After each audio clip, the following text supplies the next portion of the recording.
welcome back to Given Chances Farms. This video is another one where we're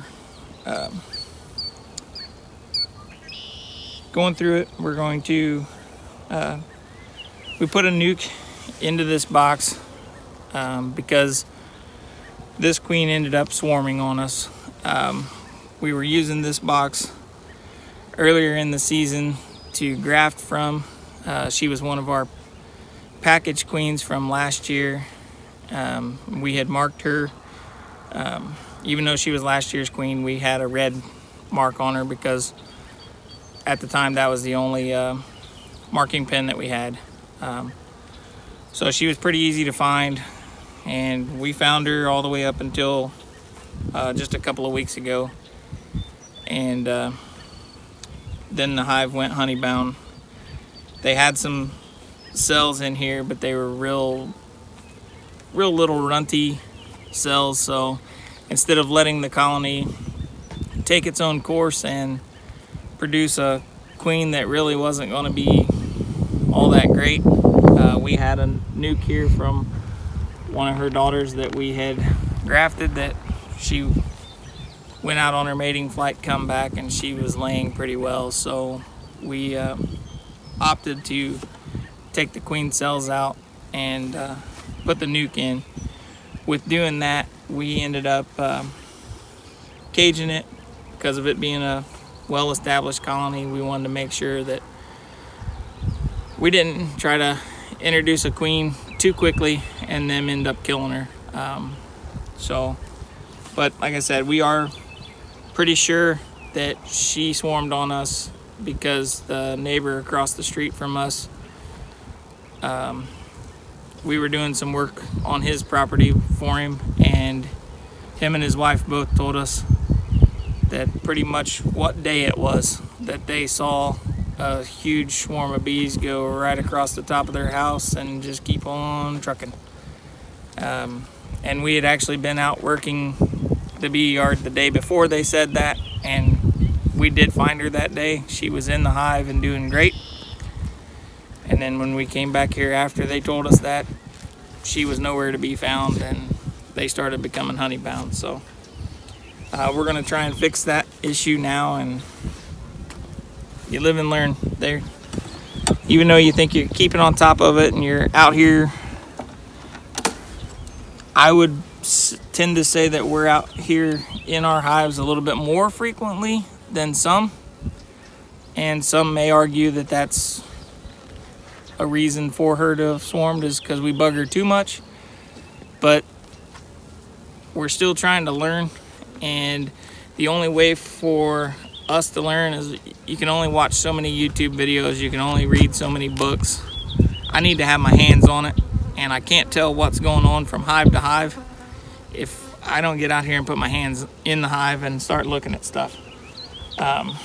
Some things we've been able to catch and fix, and others, they just happen and there's nothing we can do about it. So the same kind of holds true for the rest of our animals around here. I mean, before we got the American Aberdeen cattle, we raised, or attempted to raise, bucket calves. And with doing that, we lost quite a few of those that they were pulled from their mom before they got the colostrum, and so nothing we were going to do was going to save them. So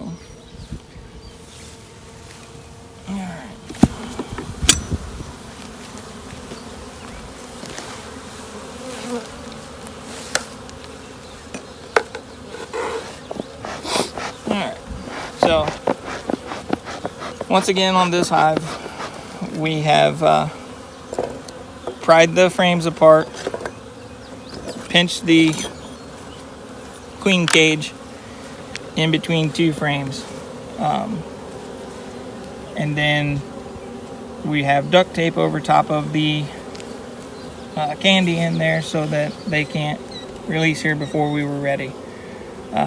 This one was put in the hive on June 12th, and today is the 15th, so 3 days later. And the ends on the end of these frames here tell us that all 3 of these frames came out of that nuke.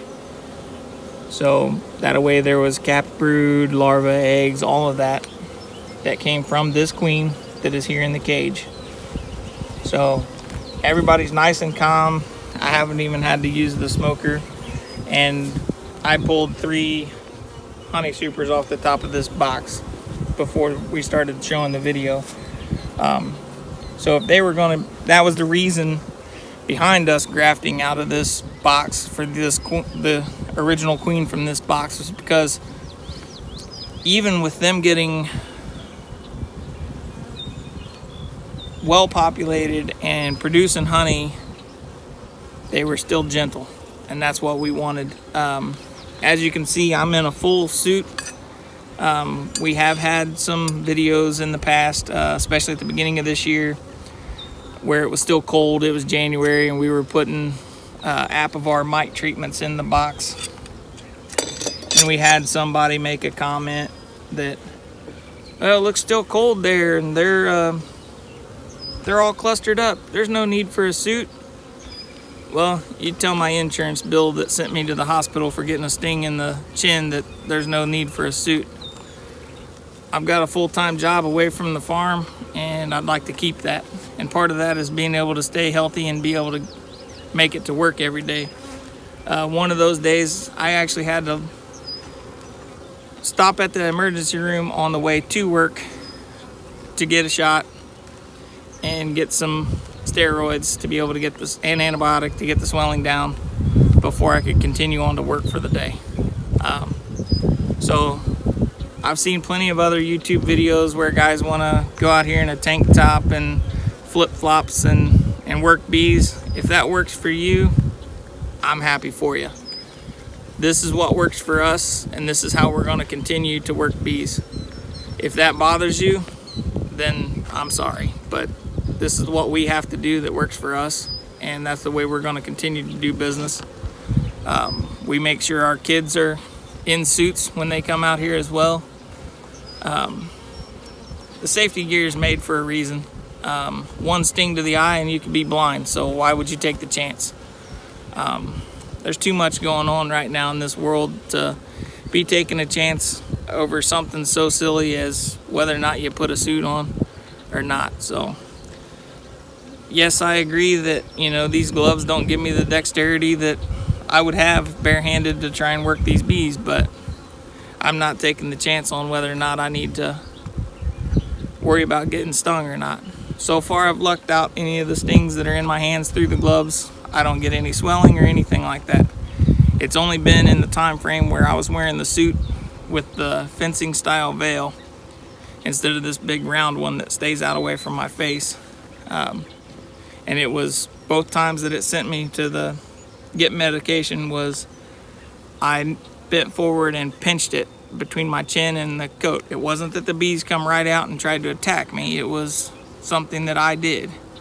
But part of that is I got to make sure I have the proper stuff that works for me. So, all right, enough of my rant. So, back to work. So basically what we need to do here is we need to pry these frames back apart so I can get this queen cage out. And since they're nice and calm, we're going to walk her in. So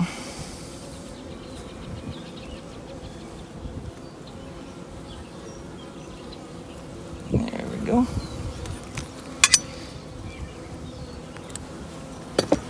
And they're not being aggressive at all. And this one here, because we had grafted her and she went out, she was actually one that we were able to catch. And that day, with our marking stuff, we actually only had the red pin with us. We were still waiting on the rest of the pin colors to get to us. So she is actually this year's queen, even though she's marked red. And for those of you that are new to the channel or new to beekeeping, they basically rotate through, I think it's 5 different colors if I remember right.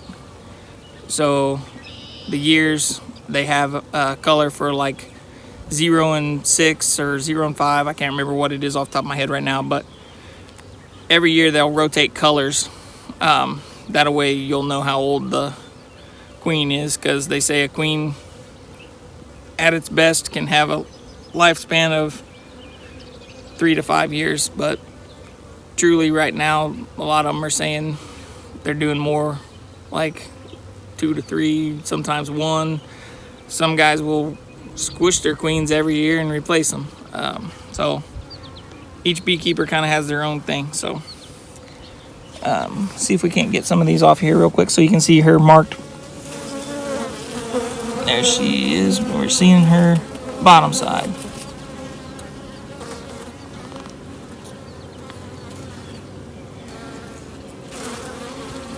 Yep, they're wanting to take care of her and she's wanting out, so let's see.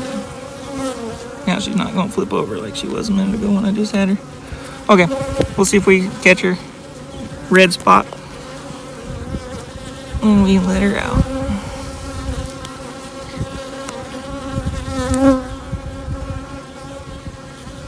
There's a good, well, I keep getting in the way, don't I? The shadow.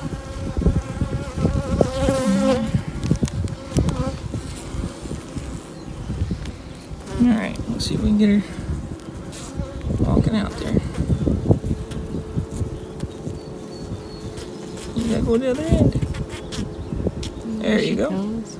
There she goes. And there she went. Nice and easy. Not trying to ball up on her or anything. Nope. They stayed nice and calm, and you can see in the end of this one, it actually has the candy in it. I don't think so.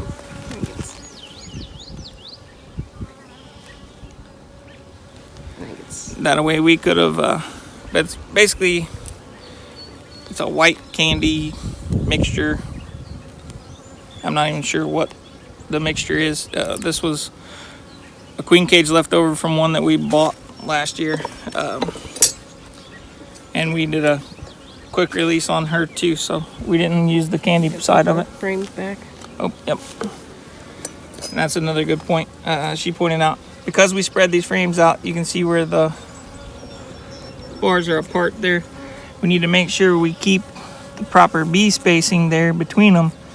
So we need to make sure that we move the frames back, because if we don't, they'll draw the comb out real wide, and then that wide comb, when we're going to pull frames out, could end up rolling the queen or squishing her.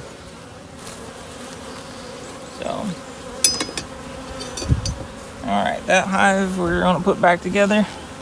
This one here is a metal queen excluder instead of the plastic one that the other hive had. Out of the ones that we purchase ourselves, I prefer the metal ones. I feel they're going to last longer, because if you're having to pry on the corners to get the boxes off there, you're prying against metal and wood versus the plastic. I don't know, just a personal preference, but we're running that. And then this one here has 3 supers on it, and they've got honey in it, as you can tell from my voice change there.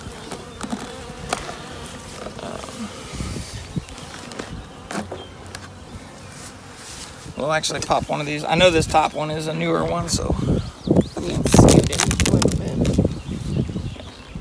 There you go. All right. I got some in here. Not as many. This top box should be pretty much all capped, if I remember right. It's ready to go. We're just waiting on the extractor to come in so we can go purchase it. So. Yep. That's what solid capped honey looks like before we scratch the wax caps off of it and put it in the extractor. So let me see. I think this outer frame, yeah, it is. It has some that they haven't all the way capped yet, so we can kind of get a little bit of a comparison here. I'm on the other side, because this section here is capped, which means it's ready to extract. This stuff out here, they're going to be working on capping here soon.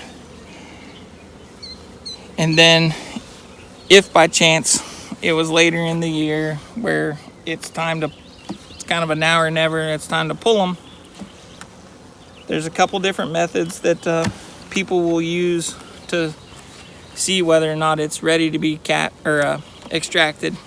Naturally, if it's capped, they've got it to the right moisture percentage that it needs to be. If it's not, some people will say if you shake the frame and the liquid comes out, then it's not ready to be extracted. If it stays in the frame, it can be safely extracted. Others will use a what they call a refractometer, and you take a little sample of it and you stick it on there and you basically hold it up, look through it, and it'll tell you what it is. Some of them have like a digital one too, I think, but we have not made it to that step yet. We basically only worry about fully capped honey in the past. Stuff that wasn't capped, we actually took it about 700 feet away from the hive and then put it in a what we call a robbing box. So basically you put it in another box far away from the rest of the hives and let them come up, and they will rob the honey out of it and bring it back to their respective hives. You don't want to do that real close to the hive, because then it gets them in that robbing mode and they'll start going from hive to hive, and the stronger ones will go and rob out the weaker ones. A lot more prevalent, but as long as we keep it a far enough distance away, they think they're going out to forage for it and then find it and come back with it. So, but I mean, the other side of it is doing that isn't any different than some guys will take a tote and drill some holes in the tote, put it out in their bee yard, and use that as their community feeder, versus we use the division board feeders inside the hives. That way we know we're feeding each individual hive, and we have a higher probability of them being able to protect that feed from the hive beetles and other things like that, ants, everything. Because if the ant wants some of that sugar water that we feed out, that's going to have to get into the hive to be able to do it. Versus a community feeder, yes, naturally we would be feeding some of our bees with that community feeder, but we would also be feeding any other beekeeper close enough in our area that has bees, because they would fly over here eventually because they would find it and they would come here and feed as well. Or wild bees. Yeah. Or wasps. So, you know, we put a lot of time and effort into checking our bees to make sure that we don't see any signs of disease or anything like that.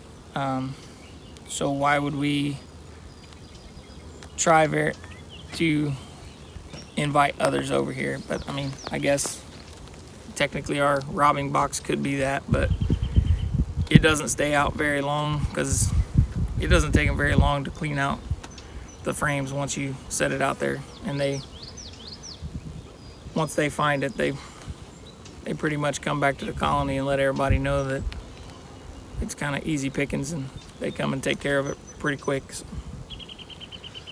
hope everybody enjoyed the videos.